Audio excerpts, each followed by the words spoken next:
hemos estado estudiando distintas personas que han tenido una fe inquebrantable, personas en la Biblia, especialmente en el Antiguo Testamento, aunque hay muchos ejemplos en el Nuevo Testamento también, de personas que fueron personas comunes y corrientes, ¿no? Pero que han tenido una fe inquebrantable. Hemos visto a los amigos de Daniel como en un tiempo donde fueron llevados a Babilonia. Ellos permanecieron firmes en su fe y aún a pesar del edicto del rey, estuvieron dispuestos a pasar por un horno de fuego y el Señor los libró. También hemos visto la vida de José, cómo él se mantuvo firme en su fe. La semana pasada el pastor compartía acerca de Moisés. Yo tuve el privilegio de compartir la misma palabra en Orange Park y lo que hablábamos es que, hablando de Moisés, leímos Hebreos 11, no sé cuántos han leído todo el capítulo, pero hay una lista de héroes de la fe allí que podríamos estudiar por un año entero, ¿no? Y esos héroes de la fe a veces los leemos y nos encontramos con que parecen fuera de lo común, ¿no? Personas que realmente tienen... Si querés, tenemos el cuidado de niños, ahí lo pueden llevar, pobrecito, está cansado. Pero bueno, vamos a tratar de no distraernos. Pero bueno, hablábamos de Hebreos 11, decíamos que hay personas que tienen una fe tan extraordinaria. Yo cuando leo ese capítulo es como que uno parece que no se identifica, ¿no? Parece como que son fuera de lo común. Y les decía a los hermanos de Orange Park que parecen esos superhéroes, ¿no? ¿Cuántos les gustan las películas de superhéroes aquí? ¿Cuántos hombres? A ver, vamos a los hombres. Sean sinceros. Mi esposo es fanático, no fanático, pero le gustan mucho esas películas. Y como yo lo amo, yo muchas veces lo acompaño a ver esas películas que yo odio, les voy a confesar. Que a mí no me gustan, que para mí es una pérdida de tiempo, que no tienen sentido, que pierdo 2 horas de mi vida ahí sentada viendo esa historia que no me deja nada. Pero bueno, esa es una confesión de la pastora entre paréntesis, amén. Pero a mi esposo le encantan esas películas. Así que bueno, muchas veces comparto ese tiempo con él. A mí la única que por ahí me puede gustar de superhéroes, chicas, la Mujer Maravilla. Porque nos sentimos identificadas. ¿Cuántos dicen amén? Somos mujeres maravillas. Dile a la amiga, sos una mujer maravilla. Sí, tú eres una mujer maravilla. Así que bueno, a veces leemos Hebreos 11 mirando a esos héroes de la fe como que son superhéroes. Pero quiero decirte algo, esas personas fueron personas común y corrientes como cada uno de nosotros, pero que su fe fue creciendo, su fe fue avanzando de tal manera que llegaron a tener una fe inquebrantable, una fe fuerte. Y también les decía a los hermanos la semana pasada que la fe es como un músculo. ¿Cuántos van al gimnasio? A ver si son más que en Orange Park. En Orange Park había 2 nada más que van al gimnasio. Qué mal que estamos. ¿Cuántos van al gimnasio aquí regularmente? Un aplauso a estos hermanos. Se lo merecen.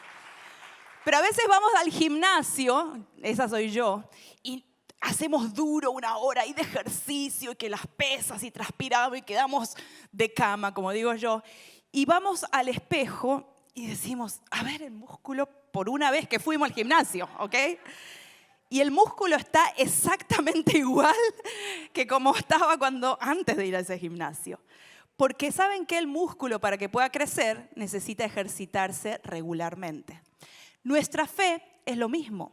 A veces venimos a la iglesia una vez, a veces ayunamos un día y decimos, a ver cómo está mi fe. ¿Cómo está mi fe por un día de ayuno, por un día de haber leído la Biblia? Y ¿sabes qué? La fe va creciendo cuando la ejercitamos. Cuando vamos saliendo de una prueba y vamos poniendo nuestra confianza en el Señor, ese músculo va creciendo. Y a través de otra prueba va creciendo más. Y a través de otra prueba y otra circunstancia donde empezamos a poner nuestra confianza en el Señor y esa fe se transforma en una fe inquebrantable. Y esto es lo que vemos en estos personajes de la Biblia cuando su fe fue creciendo a través de las circunstancias por las que vivieron. Y hoy vamos a enfocarnos en una persona que tuvo una fe inquebrantable en medio de la oposición. Porque ¿sabes qué? Te voy a decir una cosa, y quizás ya lo sabes. Cuando empezamos a caminar con el Señor, cuando empezamos a caminar en obediencia al Señor, se levanta oposición. ¿Cuántos saben eso?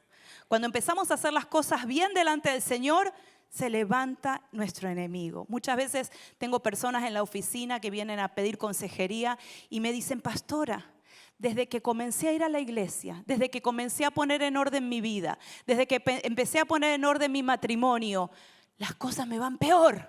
¿Cuántos han estado ahí? Porque ¿sabes qué?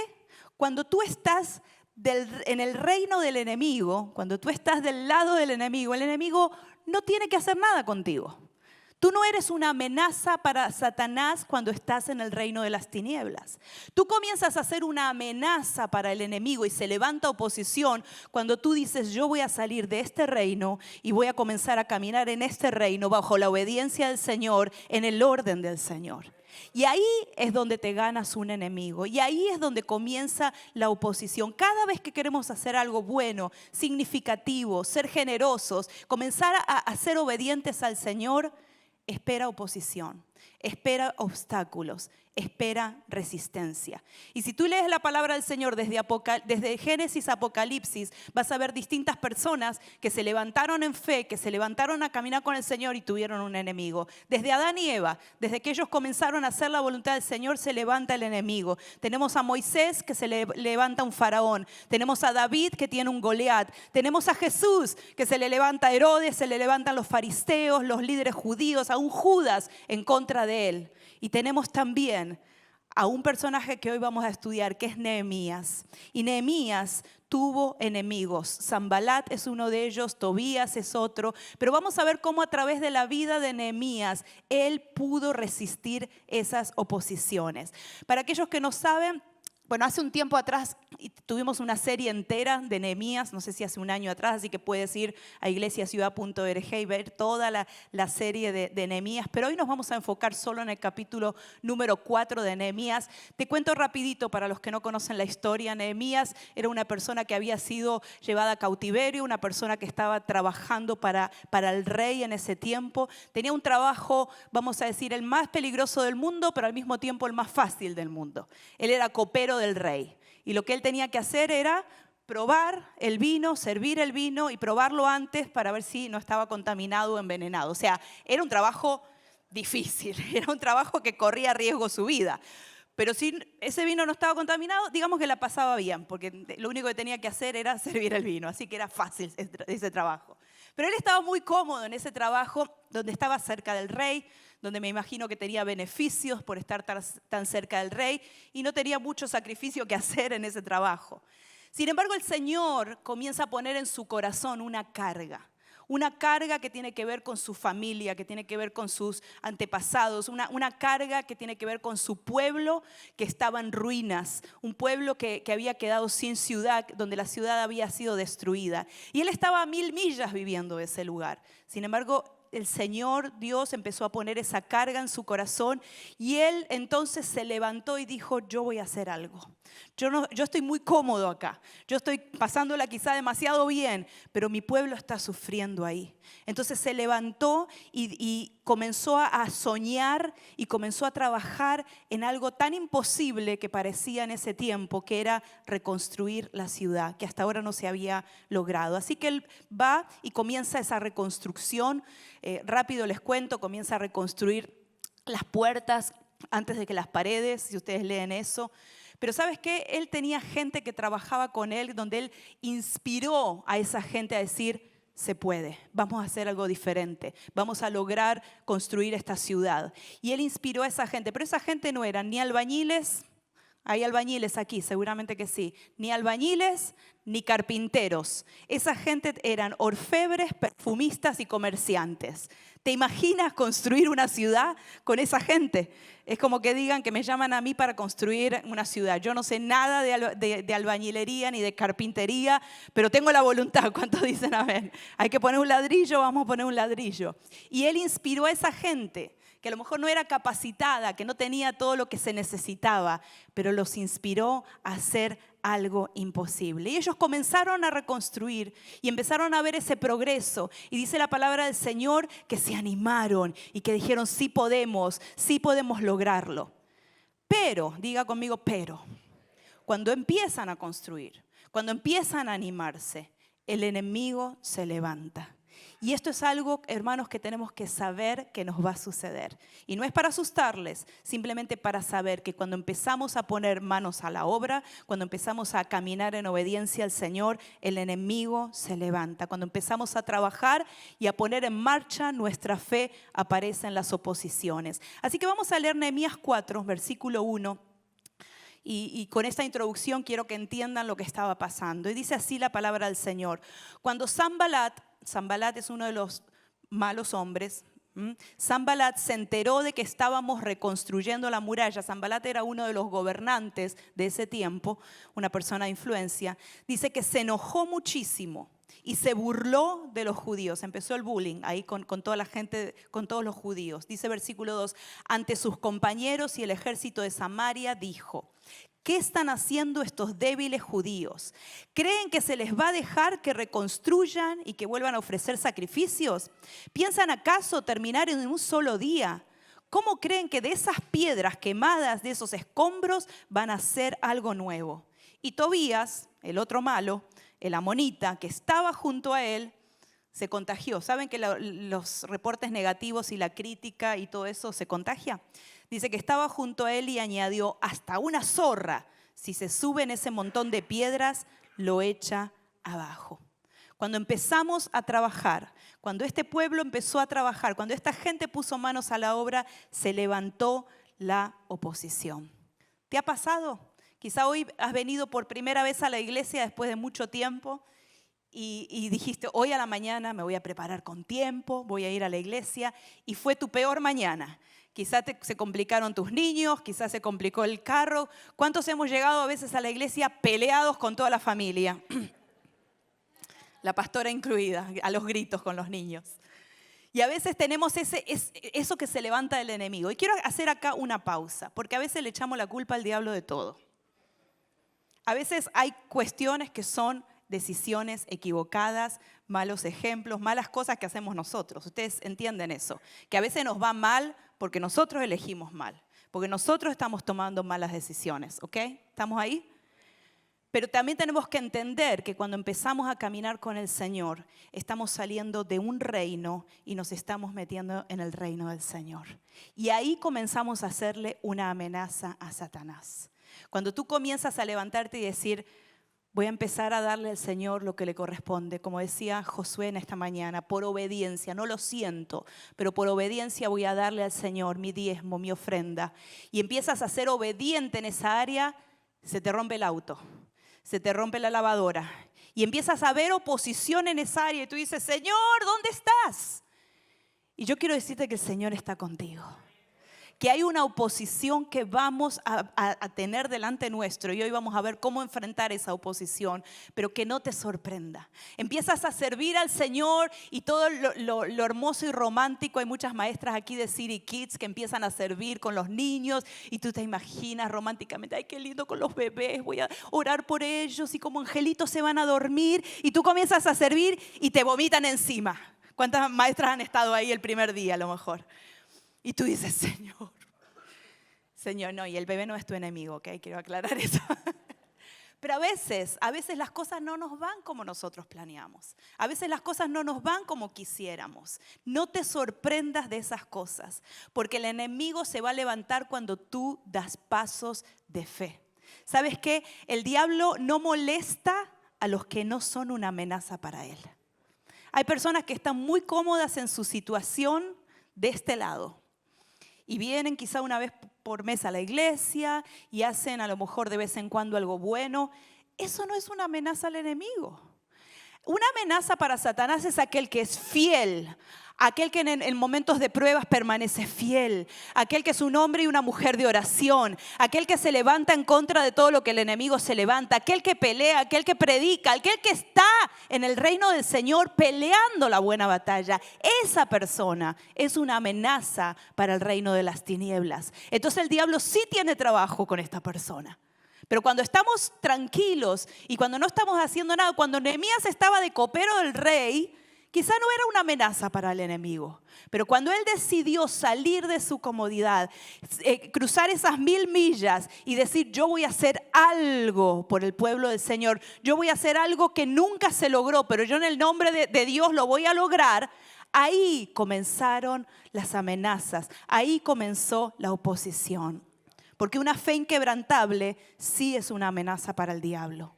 Así que si quieres que no haya oposición en tu vida, quédate muy cómodo, vive a tu manera, vive tu manera tranquilo. No te comprometas en la iglesia, no des, no sirvas, no vengas al servicio, quédate en tu casa de vez en cuando, por tu conciencia a lo mejor vienes. Eso no es una amenaza para el enemigo.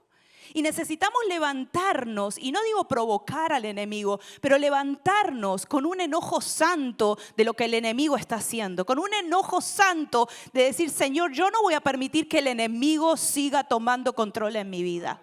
Y esa es la batalla que tenemos que hacer. Necesitamos empezar a caminar en fe, aunque las cosas no nos están saliendo a lo mejor como quisiéramos, aunque la oposición se levante, tener ese enojo santo diciendo, enemigo, stop.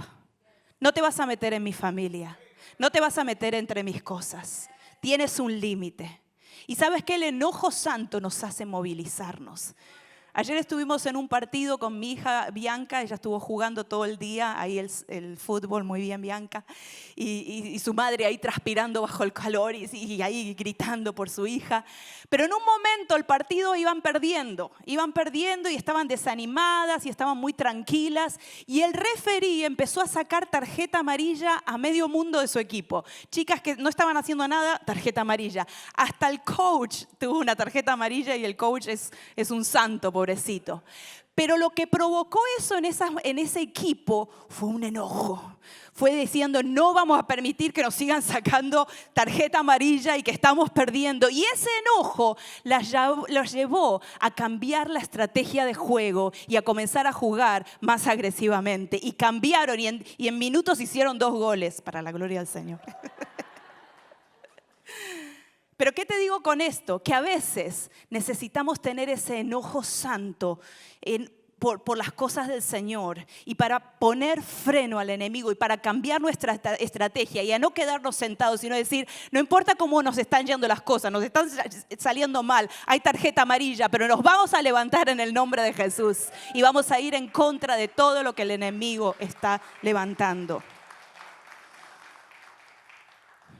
Así que, ¿saben qué? Creo que en medio de la oposición, en medio de esa crítica, necesitamos responder como Nehemías lo hizo. Y me encanta porque Nehemías, aunque era un líder, no se puso a discutir con sus enemigos. No se puso a hablar y a decir, no, pero nosotros sí podemos, porque nosotros sí. No se puso a discutir, no se levantó. Él tuvo una actitud que creo que nosotros tenemos que tener ante la oposición. Cuando hay personas que te critican, cuando en tu familia quizá te critica porque te trata de, tú que eres santo y mira lo que te está pasando. Tú que eres cristiano y mira cómo está tu economía. ¿Has escuchado esos comentarios? Y sabes que muchas veces nosotros caemos en empezar a conversar, en empezar a pelear. Y lo único que estamos haciendo es hacer que esa crítica, que esa oposición tenga validez. Pero ¿saben qué? Nehemías lo que hizo es no prestar atención a esas críticas, no le dio poder a esas críticas, sino que vamos a leer en el versículo del 4 al 6, dice, por eso oramos, y esa es la actitud que tuvo, por eso oramos. Y yo sé que a veces es difícil porque nuestra carne nos lleva a responder, nuestra carne nos lleva a enojarnos y no santamente. Y ¿saben qué? Nuestra actitud tiene que ser como la de Nehemías, por eso oramos. Hay enemigos que se levantan, hay oposición, hay crítica, las cosas no te están yendo bien, ora. Dice, por eso oramos, escucha Dios nuestro, cómo se burlan de nosotros. Haz que sus ofensas recaigan sobre ellos mismos. Esta es una oración fuerte. Haz que sus ofensas recaigan sobre ellos mismos. Entrégalos a sus enemigos, que los lleven en cautiverio. No pases por alto su maldad, ni olvides sus pecados, porque provocan la ira de los que reconstruyen. Así que el versículo 6 dice, continuamos con la reconstrucción y levantamos la muralla hasta media altura, pues el pueblo trabajó con entusiasmo. ¿Estás pasando por pruebas? ¿Estás pasando por oposición, por críticas? Haz una pausa y ora. Busca al Señor, porque en esos momentos es donde más necesitamos del Señor. Ora, pídele: Señor, ayúdame en este momento que parece que me estoy hundiendo, que parece que la prueba me está llevando más lejos. Señor, te pido tu ayuda, pero no solamente ora, sino que vuelve a luchar, vuelve a trabajar, vuelve a seguir levantándote en el nombre de Jesús. Porque a veces nos quedamos simplemente orando y como que espiritualizamos todas las cosas, pero el Señor nos dice que tenemos que seguir luchando por nuestro matrimonio, por nuestra economía, por nuestra ciudad, por nuestros hijos.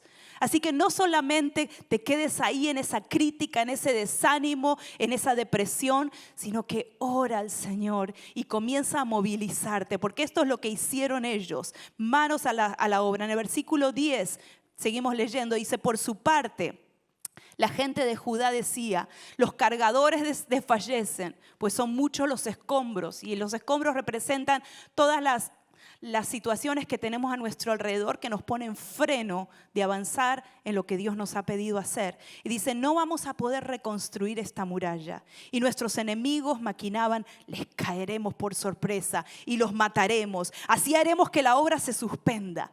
¿No sientes a veces ese discurso del enemigo en tu oído, en tu mente? Versículo 12 dice: algunos de los judíos que vivían cerca de ellos venían hasta 10 veces y nos advertían: nos van a atacar por todos lados. Y Nehemías ora y Nehemías dice: vamos a continuar reconstruyendo. Y saben que aquí lo que veo es que a veces tenemos oposición externa. A veces tenemos personas que nos desaniman, personas que no creen en nosotros, personas que nos critican, y a veces son personas cercanas, personas de nuestra familia o personas de nuestro entorno, personas que empiezan a oponerse. Y saben que eso más o menos es fácil de llevarlo. Pero hay una oposición que yo digo que es la más difícil de resistir, y es la oposición interna. Es lo que cada uno de nosotros a veces pensamos, que no tiene que ver con lo que a lo mejor el otro está diciendo, sino esa voz interna que tú y yo a veces permitimos en nuestro corazón, que nos dicen: tú no puedes, tú vas a caer en lo mismo, tú ya has probado una vez y mira dónde estás, tú piensas que puedes solo, tú piensas que puedes cambiar una situación, tú no puedes. Y esa oposición viene de nuestra mente, y ahí es donde necesitamos, como hijos del Señor, tener esa resistencia y vencer esos pensamientos. Porque a veces los de alrededor los tenemos más o menos bien.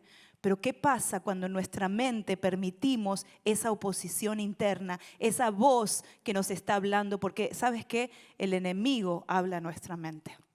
El enemigo no puede poseernos como hijos del Señor, pero sí va a plantar semillas en tu mente, semillas en tu corazón que te van a decir: tú no puedes. Tú no puedes vencer ese pecado, tú no puedes vencer esa situación. Y es cierto, solos no podemos, pero en el nombre de Jesús sí lo podemos hacer, porque todo lo puedo en Cristo que me fortalece. Y esa es la herramienta que tú tienes con la oposición interna de tu corazón. No es un discurso bonito, no es un pensamiento positivo, es la palabra del Señor. Cuando esos pensamientos vengan, hermano, hermana, levanta palabra de Dios. Porque esa es el arma más poderosa que nosotros como hijos del Señor tenemos: la oración y la palabra. La oración y la palabra. La oposición externa solo será tan fuerte, y anota esto si estás tomando nota, la oposición externa solo será tan fuerte como mis inseguridades internas lo permitan. Y ahí está el problema. Que nos vence la oposición, que el enemigo toma lugar cuando nuestras inseguridades internas permiten que esa oposición externa tome control. Y ahí es donde necesitamos levantarnos como Nehemías. Necesitamos ir de rodillas al Señor y decir: Señor, esta batalla es fuerte. Sí tengo un enemigo, pero no voy a permitir que mis inseguridades internas hagan ganar a ese enemigo. Así que quiero animarte en esta mañana. Vamos a seguir leyendo el versículo 13. Fíjese lo que hizo Nehemías. Nehemías no solamente oró, no solamente dijo: no vamos a discutir con el enemigo, no vamos a ponernos ahí a reconocer lo que el enemigo está haciendo, sino que el versículo 13 dice: así que puse a la gente por familias. Qué importante es por familias estar batallando contra el enemigo. A veces el enemigo toma control de nuestra vida porque como familias no estamos unidos, como familias no estamos peleando juntos, como familia no estamos batallando, pero como familias dice que los puso con sus espadas, lanzas y arcos detrás de las murallas. Y mira lo que dice, en los lugares más vulnerables. Hay situaciones vulnerables en nuestra familia, nuestros niños, situaciones de nuestro corazón que tenemos que poner a gente a orar, a gente a batallar en esos lugares. Y dice versículo 14, luego de examinar la situación, me levanté y dije a los nobles y oficiales y al resto del pueblo, no les tengan miedo. Y yo te voy a decir esto también, no le tengas miedo al enemigo. No sé qué infierno se está levantando, no sé qué enemigo se está levantando contra tuyo, pero no le tengas miedo. Y Nehemías dice, acuérdense del Señor que es grande y temible y peleen por sus hermanos, por sus hijos, por sus hijas, por sus esposas y sus hogares. ¿Sabes lo que quiso decir Nehemías? Nehemías está diciendo, acuérdate de lo que hizo el Señor en tu vida. Lo que está diciendo al pueblo del Señor, acuérdense como a nuestros padres Dios los sacó de la esclavitud de Egipto, los llevó por un desierto para probar su corazón y Dios fue fiel, Dios les dio maná, Dios les dio protección y Dios los llevó por ese desierto. Acuérdense. Y hoy el Señor te está diciendo lo mismo. Hoy estás pasando una lucha, hoy estás pasando una prueba, hoy estás pasando una situación. Acuérdate cómo el Señor te sacó anteriormente. Porque si Él lo hizo antes, lo va a hacer ahora otra vez. Porque el Señor es el mismo ayer, hoy y por los siglos. Porque el Señor tiene poder para hacerlo una vez más. No importa cuál sea la circunstancia. Y quizá hoy estás mirando esa circunstancia, mirando esos enemigos, escuchando esa oposición. Y el Señor te dice, levanta tu vista. Acuérdate de lo que el Señor hizo en el pasado, porque Él lo va a hacer otra vez. El Señor es grande y temible. Si el Señor te sacó, el Señor lo va a hacer otra vez porque el Señor no ha cambiado. Lo que Nehemías hizo con el pueblo es sacar el enfoque de sí mismo, sacar el enfoque de su problema. Porque sabes que muchas veces estamos muy enfocados en nosotros mismos, en la situación, en el problema. Y Dios nos dice, levanta tus ojos, puestos los ojos en Jesús. Acuérdate, hermano. Acuérdate, hermana, y yo quiero animarte hoy a hacer memoria de dónde te sacó el Señor, de dónde te trajo el Señor, de esa prueba que pensaste que nunca te iba a sacar. Acuérdate, porque Él lo puede y lo quiere hacer otra vez, porque mayor es el que está en ti que el que está en la circunstancia. ¿Quién en contra nuestro? Recuerda lo que el Señor ha hecho. Les leo otra vez el versículo 14. Luego de examinar la situación, me levanté y dije a los nobles y oficiales y al resto del pueblo, no les tengan miedo. Sabes que ante una fe inquebrantable, mayor va a ser la oposición, es cierto, contra ti, pero mayor va a ser la oportunidad para que Dios pelee por ti. Y para que Dios te muestre que Él sigue siendo fiel, que Él está contigo, que Él es grande, que Él es tu proveedor, que Él es aquel que puede transformar corazones, que Él es aquel que puede sanar esa enfermedad incurable, que es aquel que puede hacer más allá de lo que esperamos y de lo que creemos y de lo que hemos orado, porque Él es grande, Él es poderoso.